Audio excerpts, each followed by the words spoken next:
Isa is saying that on one hand, I want to spiritually grow towards enlightenment, but at the same time, some side of me wants to have earthly freedom, pleasures, and experiences like traveling. Even though I know that those things won't really bring me true joy. He said there is no dissonance between spiritual joy and earthly living. The one who is not spiritually developed may travel to all corners of the earth but would still remain joyless. So what is the point in traveling? There is the wandering monk. Look at his joy. There is the fakir who travels from place to place, village to village, sometimes from country to country.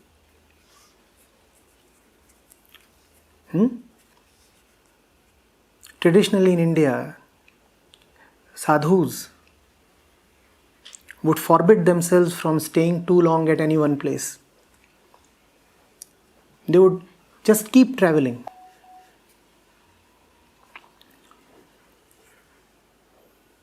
Buddha and Mahavir, the great ascetics, they traveled all their life. When Guru Nanak made voyages, long distance travels, to the east, to the south, to the west. Now that's one kind of traveling in which you are already full of joy and you are traveling to disseminate that joy.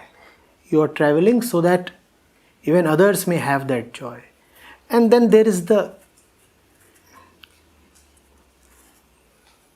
traveling tourist. The average traveler. What does travel give him? Some consolation. Some very feeble support to enable him to carry on with his otherwise wretched life.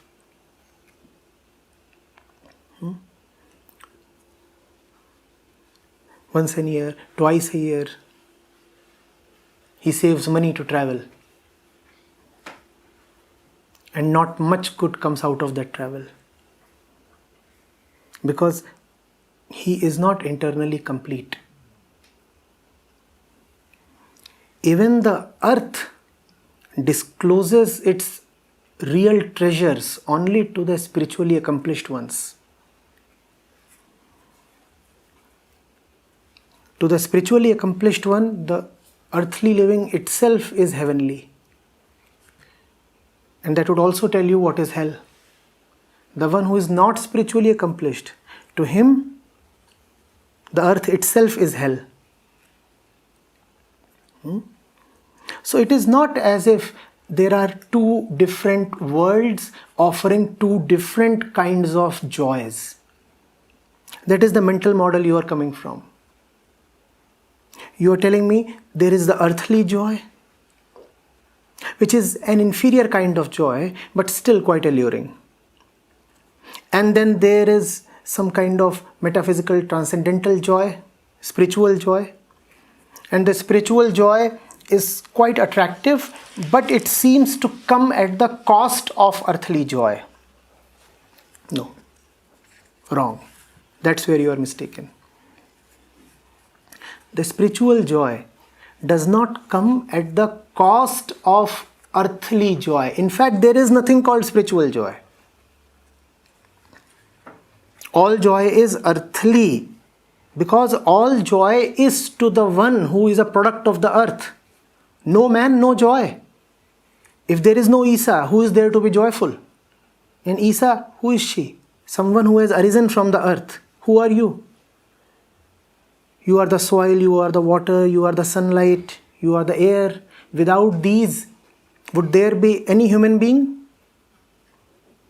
So, the one who is joyful is always an earthly one. Therefore, there is no distance or distinction between these two kinds of joys. In fact, if you create two dimensions of joys, then you do not know either of these dimensions, any of these dimensions. It is a very common misconception, and we all need to get rid of it. We feel that to have spiritual joy, we have to give up earthly pleasures. And such stories have come to us from various sources. They continue to keep coming to us. No, not at all true. Spirituality is wisdom. Spirituality is deep intelligence. Spirituality is to give up the inferior in favor of the superior. That which you call as earthly pleasure definitely has something which is worth rejecting, worth dropping. Therefore, spirituality is to drop incomplete, costly, ephemeral pleasures in favor of an unending pleasure called joy. Are you getting it? You could even say that spirituality is the art of absolute hedonism. The common man, he satisfies himself with bits and pieces, some crumb here, some crumb there, of little bit of happiness, little bit of pleasure, no? The monk, the spiritual seeker, he says nothing doing. Not only do I want happiness absolute. He's ambitious, he's very, very greedy, you know. Because he is very, very greedy, so he tells you to shun normal greed. Because he is absolutely greedy, so he tells you, do not be a little bit greedy. You think that he is against greed. He is not against greed. He is against everything that is incomplete. So he says that if you have to be greedy, you must be not incompletely greedy, but absolutely greedy. Spirituality is absolute greed. Spirituality says, I do not want anything small. I want now only the infinite ultimate. See what dimension of greed it is. Similarly, happiness and pleasure. Common man says, give me some happiness, 1 hour a day, please. What does the spiritual one say? I want total, unending, undiminishing, eternal happiness. And where does he want it? In some other world, some other planet, some other galaxy? Where exactly does the spiritual seeker want that? On this earth. When does he want it? After 700 years, after death, in 7th life, in the 18th life. When exactly does he want it? After 50 years, when he turns 75 and enters the last ashram of his life, is that when he wants it? If joy is absolute, would you want to postpone it? No. It would be so very alluring that you won't be able to postpone it. You will want it right now. That's spirituality. To have the highest happiness and have it No. right now, here.